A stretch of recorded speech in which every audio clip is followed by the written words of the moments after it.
वक्फ संशोधन कानून को लेकर सुप्रीम अदालत यानी कि सुप्रीम कोर्ट में सुनवाई हुई और तमाम जो याचिकाकर्ता गए थे उनमें से एक जमीयत भी उनमें से शामिल थी। तो उनके जनरल सेक्रेटरी जो है नियाज अहमद फारूकी साहब हमारे साथ हैं।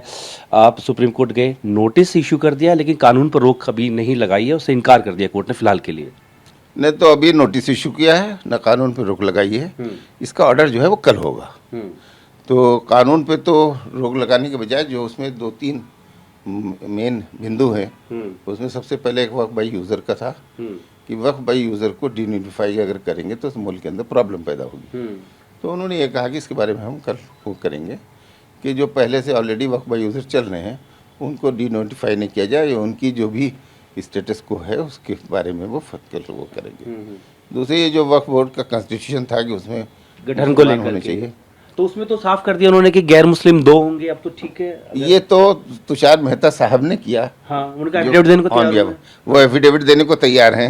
हाँ। लेकिन अगर ऐसी बात थी तो ये बात तो उनके जेपीसी के सामने रखी गई थी, तो उन्होंने एक्ट में क्यों नहीं लिखा?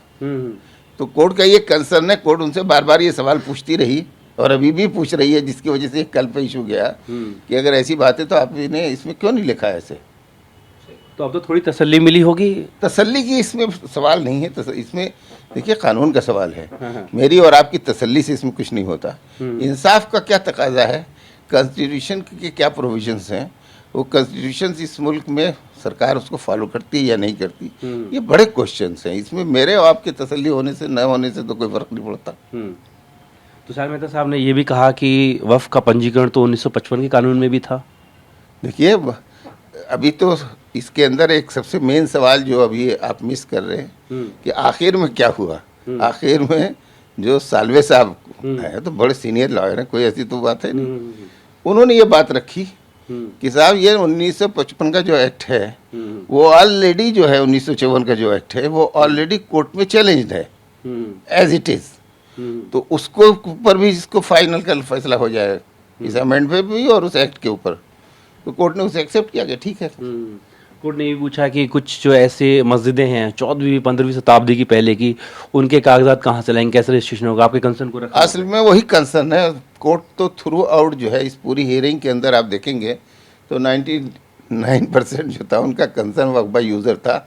ये जो लाखों प्रॉपर्टीज जो हैं और उनको डिस्टर्ब नहीं होने देना चाहिए, वरना तो मुल्क के अंदर एक हम पब्लिक ऑर्डर और पीस का सवाल पैदा हो जाएगा। अगर जो है इतनी लाखों प्रॉपर्टीज़ हैं और अगर उनको आप इस तरीके से उनकी सिचुएशन में स्थिरता नहीं रहेगी तो जो प्रॉब्लम्स होने वाले हैं कोर्ट के सामने हुआ है। क्या मानते हैं जिस मकसद से आप सुप्रीम कोर्ट गए थे, सुनवाई उसी दिशा में जा रही है और गुरुवार को भी सुनवाई है इस पे? भाई अभी तो पहली स्टेज है, फर्स्ट है, अभी तो सिर्फ इंटर हुए हैं। अब इसके बाद क्या होगा वो तो ये जो सुनवाई आपके लिए कितने मायने रखती है आज की जो हुई, कुछ तो बहुत मायने रखती है। सुप्रीम कोर्ट का जो कंसर्न है मुल्क के अंदर जो लोगों का कॉन्फिडेंस है तो उसकी वजह से जो है जुडिशरी पे हम लोगों का हमेशा से कॉन्फिडेंस रहा है। और जुडिशरी का सुप्रीम कोर्ट का जो अपना वक़ार है, जो उसकी अपनी शान है जो है, उसको पूरी तरह से जो है हम लोग उसका सम्मान करते हैं। और कोर्ट ने इसका डिमॉन्स्ट्रेट किया एक मर्तबा कि हमारी जुडिशरी जो है वो इस सिलसिले के अंदर जो है जो पब्लिक का कंसर्न है वो भी सामने है उसके।